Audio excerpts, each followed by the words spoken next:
I also just want to talk for a minute about Trump's this thing that Omarosa, it's all ridiculous. But I don't want to get into this place where Omarosa is saying there's a tape of Trump saying the N-word. And I don't know, Seb Gorka was on yesterday saying that there was such a tape. It would be out by now, and I don't even want to debate it. I'm sure that Donald Trump has said some terrible, terrible things. He says terrible things all the time. I hear him say terrible things. I see him tweet terrible things.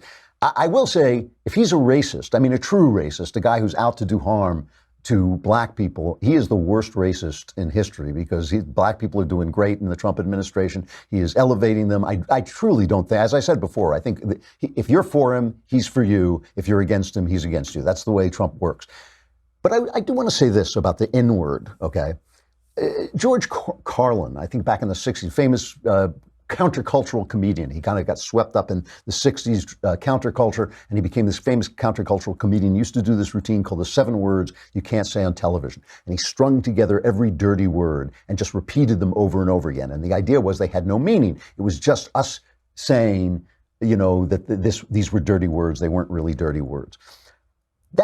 It was a really funny and creative routine. It wasn't true. It's not true. If I can say the word oak tree and you can think of an oak tree, I can say the F word and make you think that sex is a degraded, violent, ugly thing that can be used as a way of cursing other people out. I mean, words have meanings and words communicate thoughts and feelings. That to say a word is ugly just because we say it's ugly is ridiculous. It's ugly because that is its meaning in the world. The left has managed to declare that these words that degrade sex, that degrade bodily functions, these words that degrade, human beings are fine. You can say them on TV. Every time I doze off in front of the TV and wake up at 1 o'clock in the morning, there's porn on my television set. I'm like, I went to sleep. I was watching a Fred Astaire movie, and I wake up and I'm watching porn. The left did this, but now they want to tell us, but there's one word.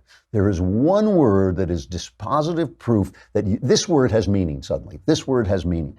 And all I want to say about this is that when you have, let's play this. You have Dumb and Dumber, Chris and Don from CNN. I mean, these two guys, seriously, I think they're made of cement from the neck up. They're telling us that the violence that leftists commit is fine. I played a little of this yesterday, but here's the two of them doing it together. The law will take care of what you do to me and what I do to you.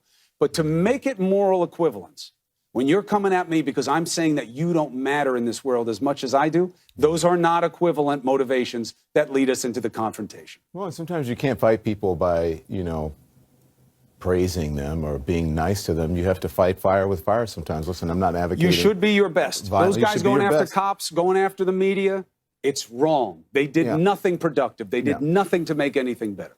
Yeah, let me just say this, though. You asked why he doesn't call out, because the white nationalists are winning right now. In his imagination, they got to unite the right was 20 people. So that's winning to him. Now let's listen to Chris Cuomo talk about the fact that Trump responded to Omarosa in typical fashion by calling her a dog in one of his tweets. And this is something, by the way, they're making it about race, but this is something he said about a lot of people. There's a word he uses, which means, I think it means a failure. It's the old phrase that dog won't hunt. It's kind of like that thing. But it's ugly. It's an ugly thing to call somebody, and especially a woman. So here's Chris Cuomo reacting to that. All right, welcome back to Prime Time. So if my 12-year-old Mario called someone a dog, he would not say it again in my presence. I guarantee you he would apologize. In fact, if he said most of the things that the president says about people he's threatened by or doesn't like, his cheeks would be glowing. And that's because we teach our kids, we make our kids do right because it shows respect for people, and respect matters.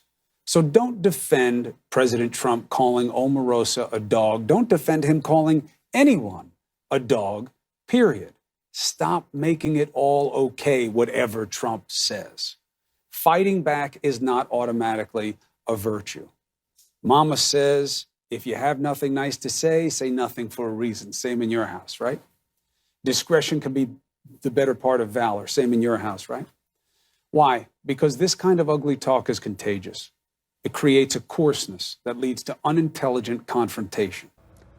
So let's get this straight, okay? If a leftist punches you in the face because he doesn't like your politics, that's not so bad. That's not so bad. But if Donald Trump uses language that Chris Cuomo doesn't like, that is awful. Because from Donald Trump's point of view, he's doing exactly what Don Lemon is talking about, exactly what Chris Cuomo was talking about. He is fighting fire with fire. From his point of view, he's doing the exact same thing. When you tell us that your anti-white racism is not as bad as anti-black racism, when you tell us your violence is not as bad as other people's violence, when you tell us you can call us racist, call us male chauvinist pigs, call us all these names, but when Donald Trump starts calling you names back, we have a problem with civility. You have got a problem with a double standard. I have never said that Donald Trump is my dream president at all.